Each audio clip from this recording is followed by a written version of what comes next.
Amados irmãos e irmãs, a paz do Senhor Jesus Cristo, alunos e alunas do curso médio em Teologia da ETAD. Graças a Deus por mais uma aula da disciplina de Cristologia.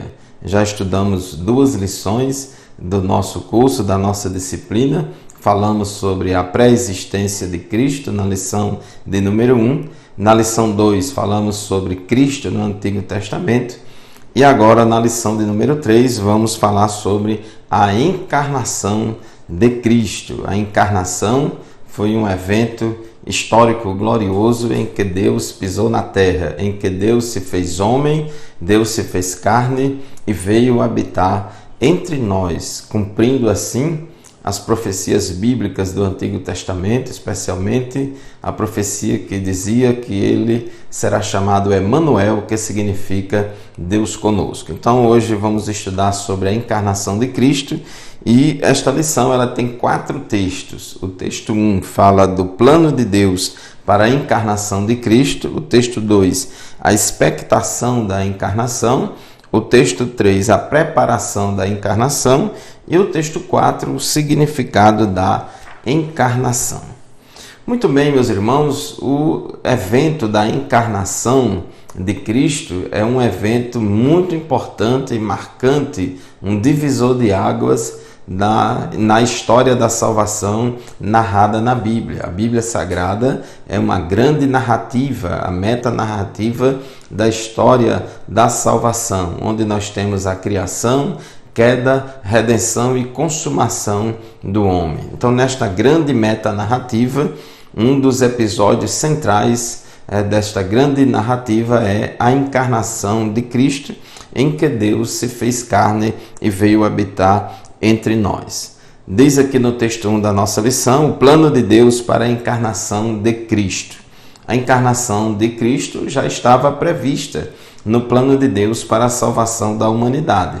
Deus, como onisciente, antes de criar o homem, antes de criar o mundo e antes de criar o homem, Deus já sabia que o homem ia pecar e Deus já preparou, antes da criação do homem, o plano de redenção e de resgate da humanidade. E no plano de redenção da humanidade, Deus, na sua soberania, ele já previu lá, já determinou que uma das pessoas da Trindade viria ao mundo e assumiria a forma humana. Então, em que momento Deus deu início ao seu plano para a encarnação de Cristo? Diz aqui o nosso comentarista, faz essa pergunta. A gente observa logo no capítulo 3 de Gênesis, é o capítulo que relata a queda do homem, e a gente já vê no Gênesis capítulo 3, versículo 15, quando Deus promete que o descendente da mulher, um descendente da mulher, iria ferir a cabeça de Satanás, e a gente já estudou em lições anteriores que este descendente é Cristo, é Jesus, né? O verbo que se fez carne e habitou entre nós. 1 Pedro capítulo 1, versículo 20, ele fala a respeito de Jesus e diz: conhecido com efeito antes da fundação do mundo, porém manifestado no fim dos tempos por amor de vós. Então, a questão da encarnação de Cristo já estava prevista no plano da salvação idealizado por Deus. Então, ele já é conhecido com efeito antes da fundação do mundo, mas manifestado no fim dos tempos por amor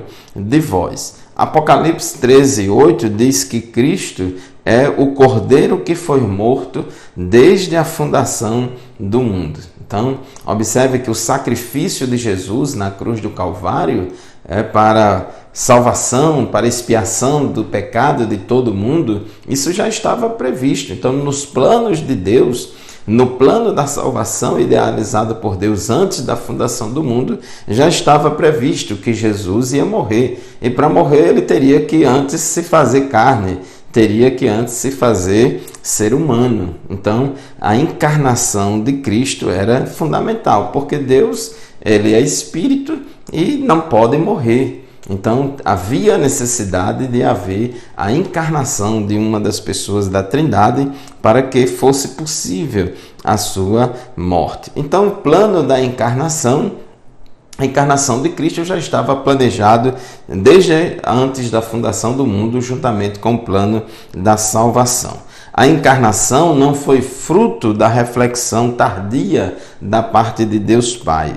Deus, que tudo sabe antes mesmo que aconteça, já havia previsto um plano de amor e redenção por meio do Cristo encarnado antes da criação do mundo e da humanidade.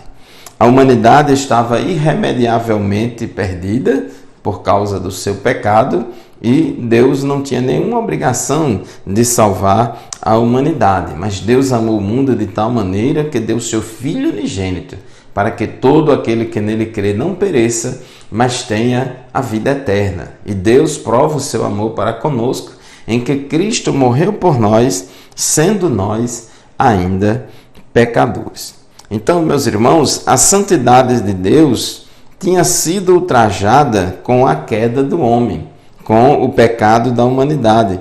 E a sua absoluta justiça exigiu o castigo do pecador. Porque Deus já tinha dito a Adão, né? Se você comer da árvore do conhecimento do bem e do mal, você morrerá. E a alma que pecar, essa morrerá. O salário do pecado é a morte, tanto morte física quanto morte espiritual e morte eterna. Então o homem estava separado de Deus e merecedor do castigo e do juízo de Deus. Lá em Romanos, no capítulo 1, diz que do céu, né, se manifesta a ira de Deus sobre todos os homens. Nós, por natureza, éramos filhos da ira. Então ninguém merecia a salvação. Mas Deus, Ele é Deus de justiça, mas também é Deus de amor. Se por um lado a santidade e a justiça divina reclamava a necessidade do pecador morrer, mas por outro lado o amor, a graça e a misericórdia de Deus também reclamava por uma chance, por uma oportunidade ao homem. Então, como conciliar isso? Como diz o hino da harpa cristã, hino 18, na cruz estão unidos a justiça e o amor. Então, Deus idealizou a encarnação de uma das pessoas da Trindade para viver aqui na terra como homem, e ele, que no caso é Jesus, receberia sobre si o pecado, a punição do pecado de toda a humanidade. Hebreus capítulo 9, versículo 22 diz que sem derramamento de sangue não há remissão de pecados. Então, para que um justo, morresse e derramasse o seu sangue, então era necessário, que Jesus se encarnasse. O primeiro Adão, que foi Adão, esposo de Eva, foi criado em verdadeira justiça e santidade, ele pecou e como consequência disso veio o pecado a toda a humanidade. Mas Jesus veio como um segundo Adão, que também foi gerado ali no ventre de Maria, foi concebido por obra e graça do Espírito Santo, em verdadeira justiça e santidade. Jesus não tinha o pecado original, Jesus não tinha a natureza pecaminosa e carnal de todos nós, descendentes de Adão. Então Jesus, ele era perfeito e derramou o seu sangue para a remissão dos pecados. Então observe que Deus teria que se encarnar para poder morrer em favor da humanidade. 1 Pedro 1, 18 e 19 fala do precioso sangue de Jesus, como de um cordeiro sem defeito e sem mácula, o sangue de Cristo. Então, já estava previsto, sim, a encarnação de Jesus, já estava prevista a sua morte para expiar os pecados de toda a humanidade. E era necessário ele se encarnar para poder depois morrer. Precisava se tornar um mortal para depois morrer.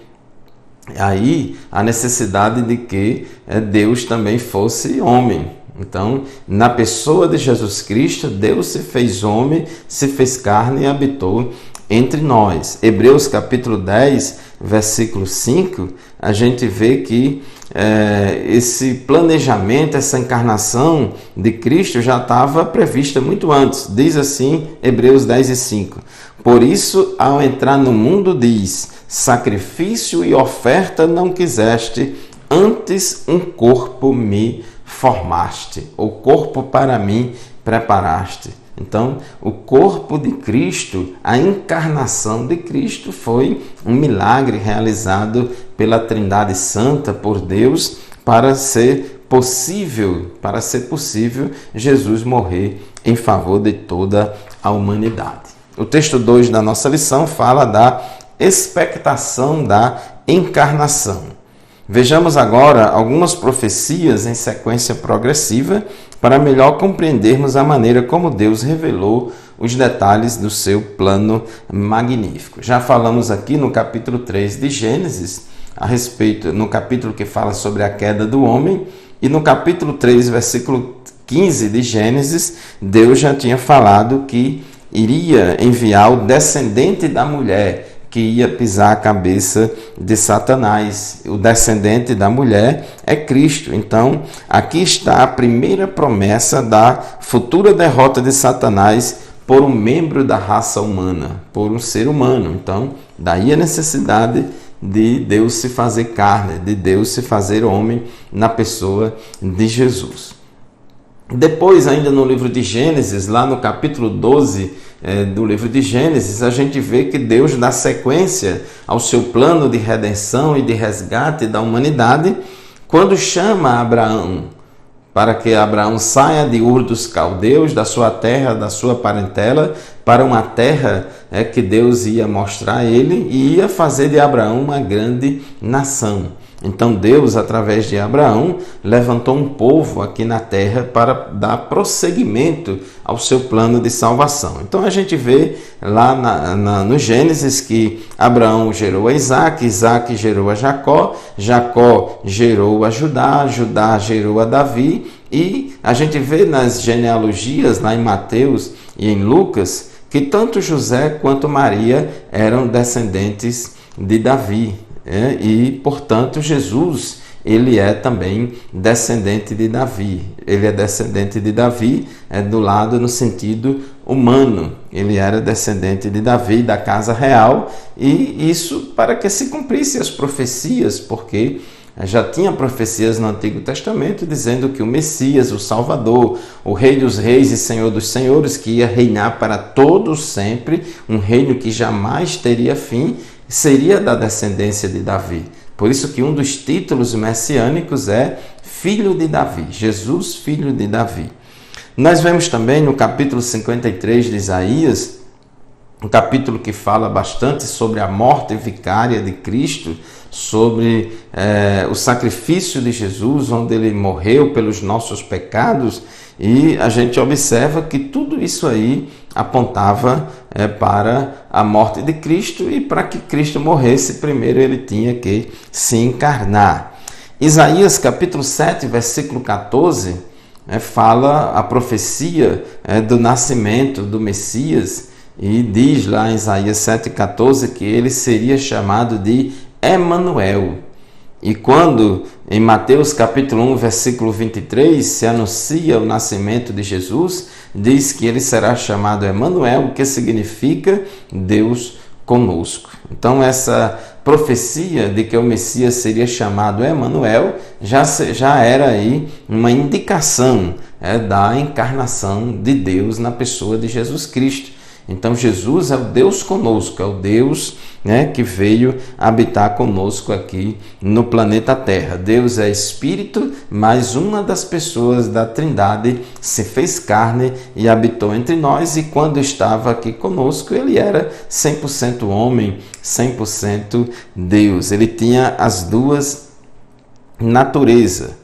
A Bíblia fala no capítulo 9 do profeta Daniel, a profecia da 70ª semana, e lá nessa profecia de Daniel contava um prazo aí para a vinda do Messias, e esse prazo se cumpriu 483 anos após a ordem para a volta dos judeus. Então nós vemos aí que o Messias já estava sendo prometido ali pelo profeta Daniel, e a gente vê em Miqueias capítulo 5, no versículo 2, que o Messias haveria de nascer na cidade de Belém, na Judéia. Inclusive, quando os magos vieram do Oriente, foram procurar em Jerusalém o Messias, o rei dos judeus que tinha nascido, e quando eles foram lá, os estudiosos, os escribas, eles disseram que a profecia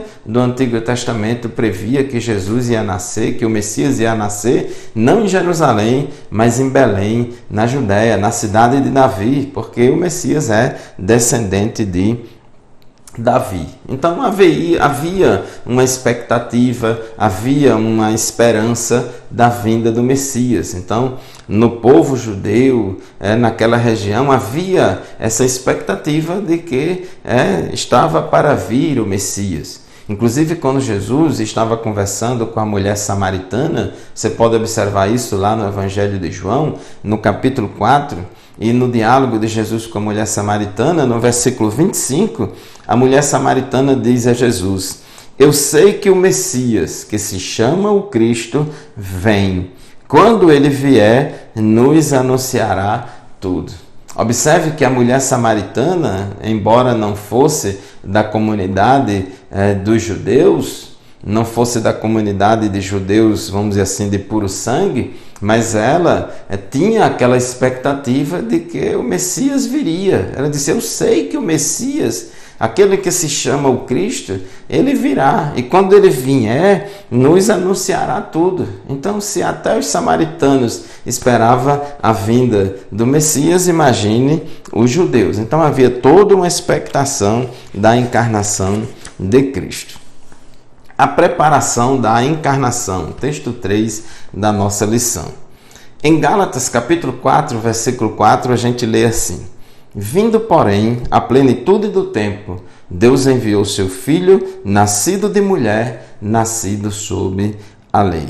Essa expressão aí, plenitude do tempo, dá-nos a certeza de que o tempo predeterminado por Deus se cumpriu com exatidão, ou seja, Jesus veio no momento certo. Jesus nem atrasou nem adiantou.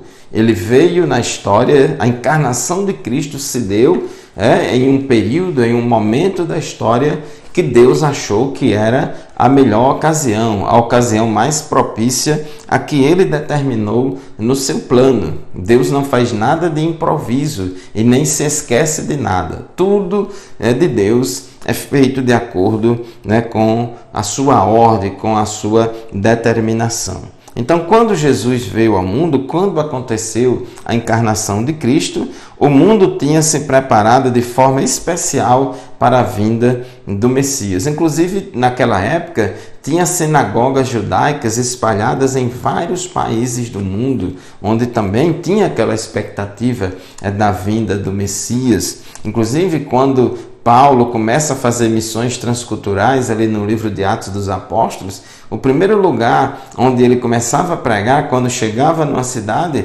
era a sinagoga judaica. Então, isso foi muito importante, esse espalhamento de judeus em vários países do mundo foi muito importante para poder ajudar também a espalhar o Evangelho. Sob o governo romano, existia por todo o mundo de então uma influência unificadora. Era um grande império mundial unificador. Utilizava-se universalmente a língua grega. O grego era a língua universal, daí que o Novo Testamento foi escrito em grego.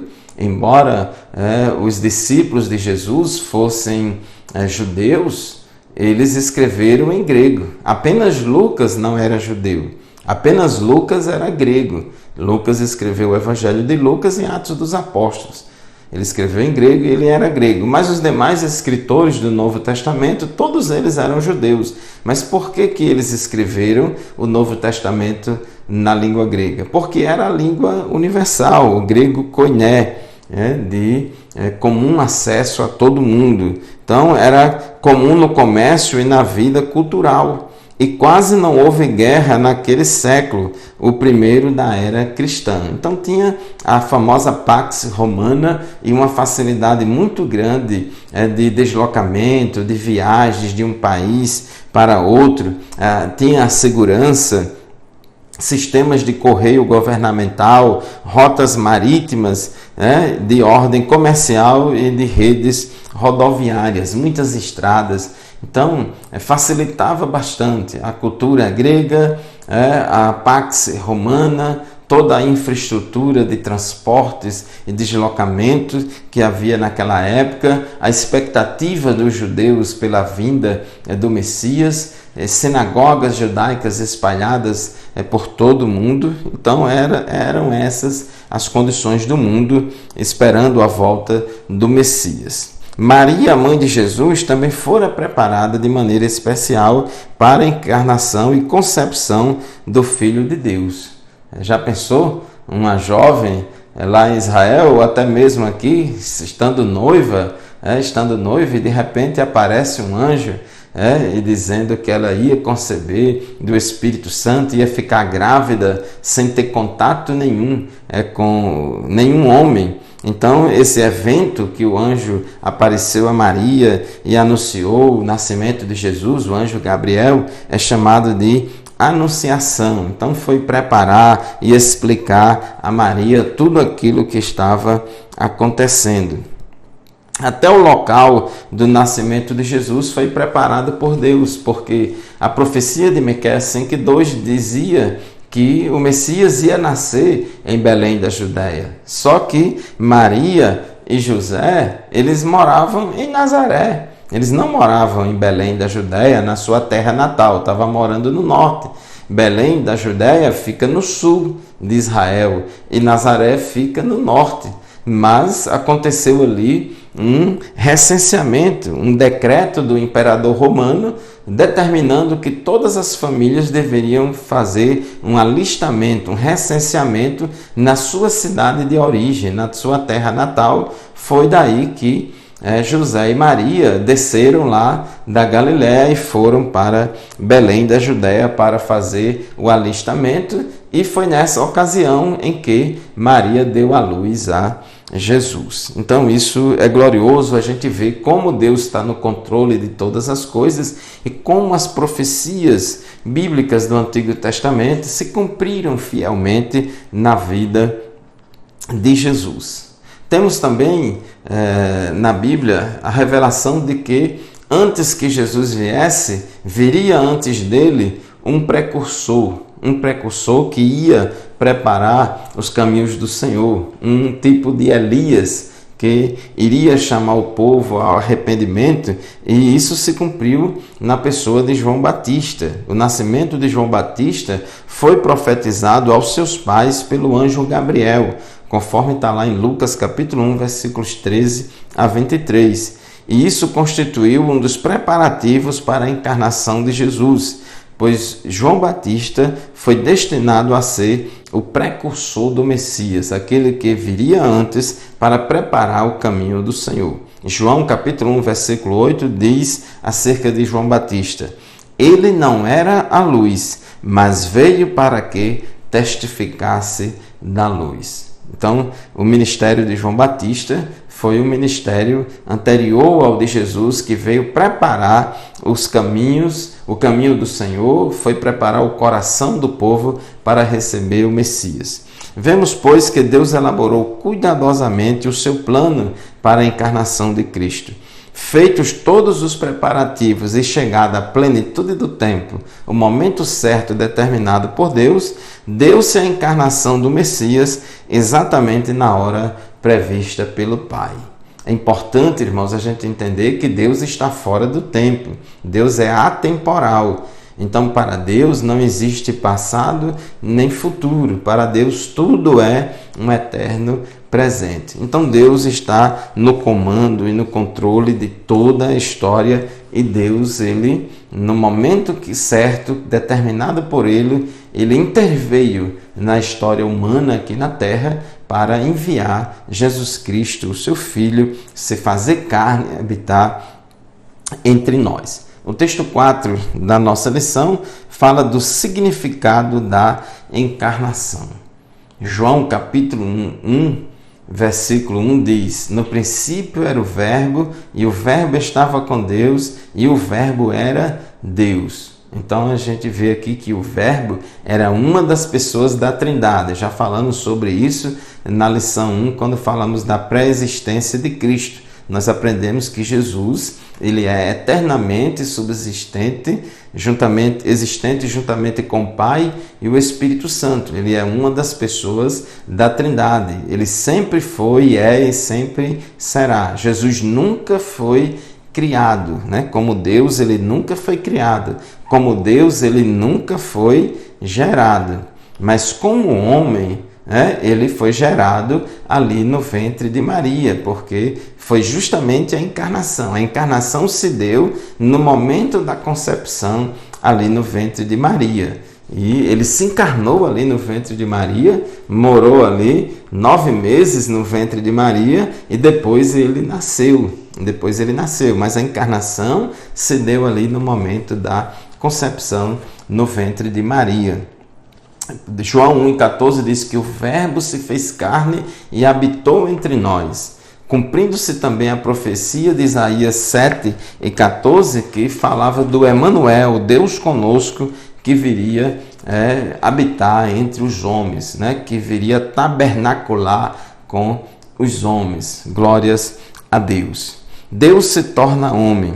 Para enfatizarmos devidamente o fato de Jesus voluntariamente tornar-se homem, devemos lembrar das palavras de Filipenses capítulo 2, versículos 6 e 7. Essa passagem que fala da kenosis, do esvaziamento de Cristo. Então diz o texto sagrado, Filipenses capítulo 2, versículos 6 e 7. Versículo 6 em diante, diz assim: embora sendo Deus, não considerou que o ser igual a Deus era algo a que devia apegar-se.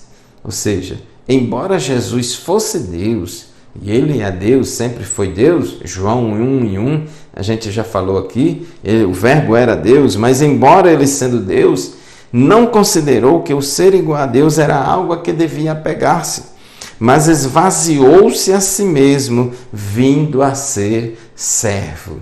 Esvaziou-se a si mesmo, vindo a ser servo, tornando-se semelhante aos homens e, sendo encontrado em forma humana, humilhou-se a si mesmo e foi obediente até a morte e morte de cruz. Então observe aí que a encarnação de Cristo foi um grande ato de amor de Deus, que fez com que ele renunciasse à sua glória. Jesus, ele renunciou à sua glória que tinha lá no céu, juntamente com o Pai e o Espírito Santo, e assumiu a forma humana, esvaziou-se a si mesmo, tornando-se semelhante aos homens. Então, viver aqui na terra como homem e provar a morte, viver aqui na terra como homem e provar das limitações dos seres humanos, porque Jesus, vamos depois estudar sobre a humanidade de Cristo,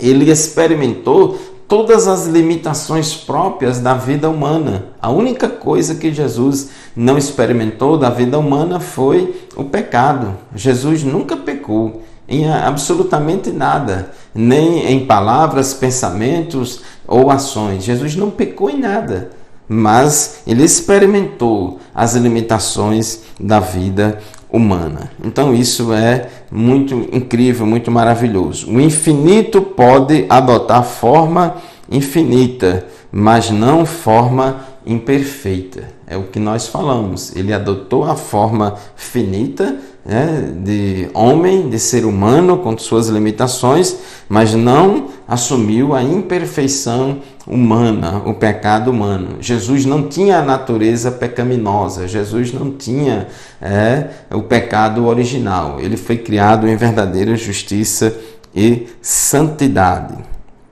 1 Timóteo capítulo 3, versículo 16, Paulo fala assim: grande é o mistério da piedade. Aquele que foi manifestado na carne foi crido no mundo e recebido na glória.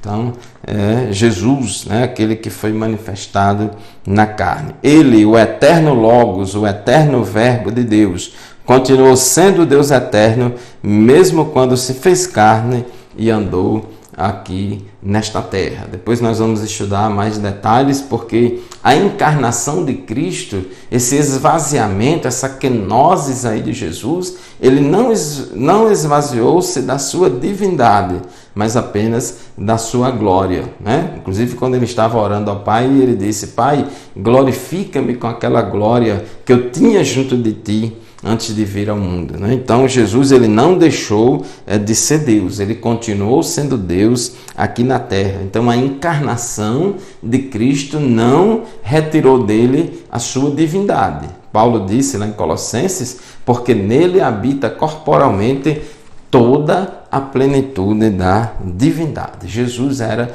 100% Deus. Foi apenas sangue humano que se derramou no Calvário como sacrifício para a redenção dos pecadores? Ora, irmãos, não foi um sangue qualquer que se derramou na cruz do Calvário.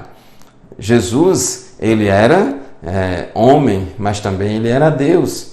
E Jesus, como homem, ele não pecou. Ele não pecou. Então foi o sangue de um justo, né? Foi o sangue de uma pessoa imaculada, de um cordeiro imaculado. Quem pensar nestas coisas não se conterá e logo exclamará: Senhor meu e Deus meu. Lá em João 20, 28, né, foi declarado a respeito de Jesus: Senhor meu e Deus meu. Jesus era mais do que um homem. Jesus era mais do que um simples ser humano. Jesus também era Deus. Segundo aos Coríntios 5,19 diz que Deus estava em Cristo reconciliando consigo o mundo. Então ali na cruz do Calvário estava morrendo pelo meu e pelo seu pecado o próprio Deus que se fez carne e habitou entre nós. Deus tinha que punir a humanidade. A justiça de Deus reclamava a necessidade dos pecadores se pagarem pelos seus próprios pecados, porque a alma que pecar, esta morrerá. E sem derramamento de sangue não há remissão de pecados. Mas o amor de Deus também é infinito e grande e maravilhoso, e que também reclamava por uma oportunidade. Daí a Bíblia diz que Deus amou o mundo de uma tal maneira que deu o seu Filho unigênito. E a Bíblia diz também em Romanos que Deus prova o seu amor para conosco, em que Cristo morreu por nós, sendo nós ainda pecadores. Então Deus, ele não convidou nenhum anjo para morrer no lugar da humanidade.